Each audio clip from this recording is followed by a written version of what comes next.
Hello friends, my name is Lorenz. I'm the co-founder of Sutra. Sutra is an online learning platform designed around meaningful connection and conversation. One of the topics that comes up all the time in our work is this idea that the space is the teacher. In this video, I want to unpack this concept a little and see how it might be relevant to your work, whether you're working with groups, with a team, or just with your family. What does it mean that the space is the teacher?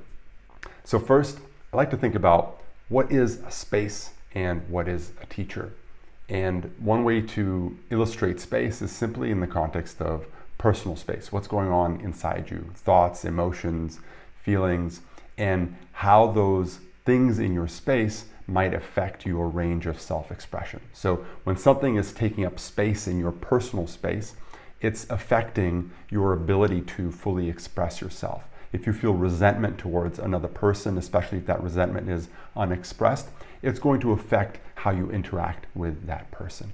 Often we have a lot of stuff in our space that we don't even realize that affects how we show up in life, how we show up with other people, how we show up with people that we really love. So this gives an idea of what space is. You might not be able to see it, but definitely there's a sense of my personal space and the things that might be in it, the subtle resentments or thoughts or feelings that I have about everything around me is stuff that's in my space. And just like I have stuff in my personal space, people have stuff in the space between them. Obviously, many of the examples that I just offered are about things that are in a space between people. And sometimes those things aren't spoken. Sometimes they're not even known. They're based on something that might have happened a long time ago that is still present in the space and still influencing the interaction that those people are having. So it's helpful to think about space in this way as something that you can't see, but that nonetheless contains things in it. Or if we were to make it visible with an analogy,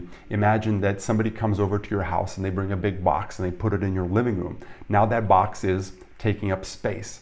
And the thing about space is that whatever is in that space is in that space. So when you have a group of people coming together and each person brings their box and puts it in the living room, whether or not you talk about those boxes, whether or not you even remember that they're there or know that they're there, those boxes are there and they take up space. And eventually, if you have enough boxes in that space, it becomes pretty difficult to move around that space. So when we're talking about working with a space, or just this idea of the space as the teacher, it's helpful to understand space in this way. So the question is, how do you navigate space with all this stuff in it with intelligence? And this is something that I call relational intelligence. It's not something that you can learn from a book. You can read about it in a book and get ideas, but the only way that you can learn it is through direct experience, by being in a space, by sensing and feeling what's coming up in that space, and by learning how to navigate that space with skillfulness and intelligence in a way that creates clarity and completion. So what do I mean by clarity and completion? What I mean is that when you're in a living room with a bunch of boxes in it, if you don't know the boxes are there, you're going to keep bumping up against those boxes. And eventually, if there's so many boxes there that you can barely move, it's going to create a fairly uncomfortable situation.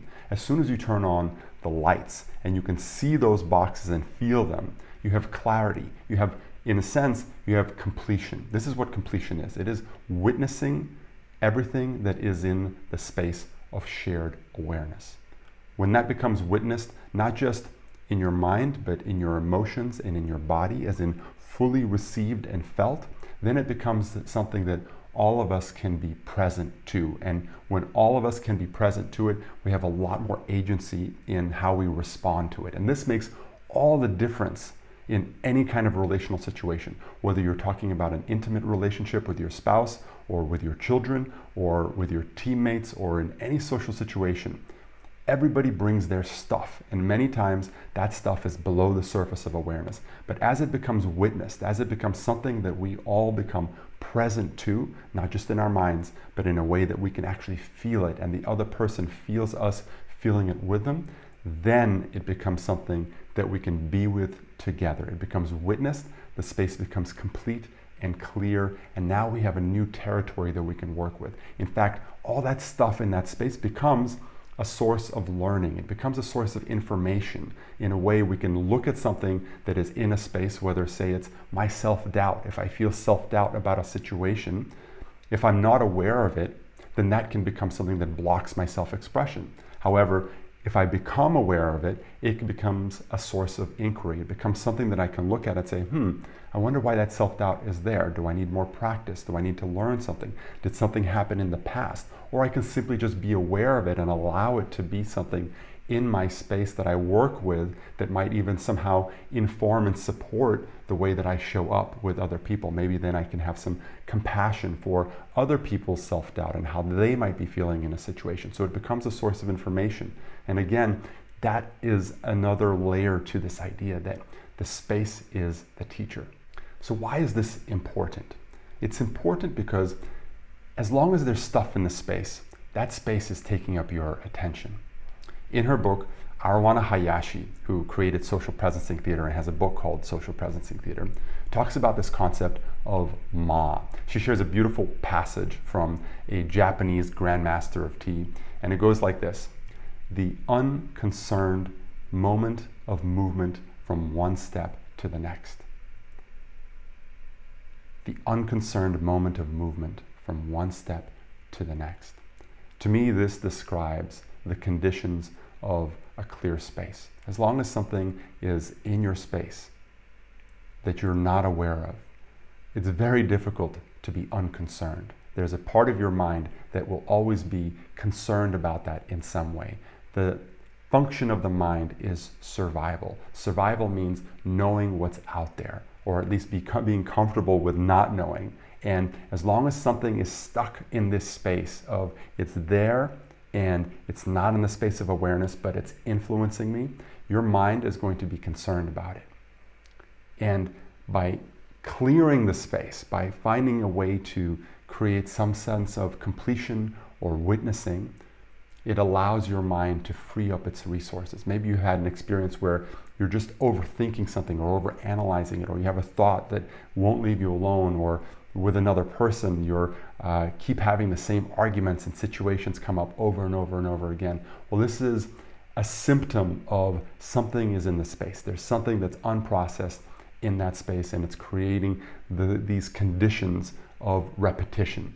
And when you can find a way to really become present to what's in that space, you can also find a way to become unconcerned, to allow yourself to be the space. There's a metaphor that people sometimes share about being human, being this idea of the wave and the ocean, that a human is like a wave on top of the ocean. And if the wave is entirely identified with itself as a wave, it misses its true nature as the ocean. And in this sense, the ocean is the space. It's the space of our existence. It's not something that's hollow.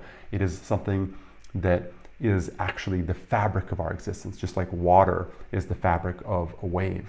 The unconcerned moment of movement from one step to the next is being the wave, knowing that you are the ocean. But here's the thing about life. Life is complex. Life is chaotic. Things are always coming up. This is part of the creative process of existence. And this is where relational intelligence comes in. Relational intelligence is the capacity to navigate internal and interpersonal space in a way that creates completion, in a way that frees up the space to reach its full expression. Because when you have a space that feels complete, what naturally emerges is the highest potential of that space. As long as you have stuff in that space, you're always struggling with that stuff. As soon as that stuff becomes clear and complete for yourself, between yourself and another person, the highest expression of that space, the highest expression of the wave that is you, that is the two of you, that is the group of you, becomes naturally available. It's not something that you have to work for or try to figure out. It's just what happens. And this is the way that relational intelligence is developed, by bringing awareness to the experience of life as it shows up in your body. Because your body is the space. Your body is the wave of the ocean. The intelligence of the space shows up in your body, and the intelligence of your mind can process that information into learning that becomes understanding. Thus, the space becomes a source of understanding. The space is the teacher. Much love. Peace out.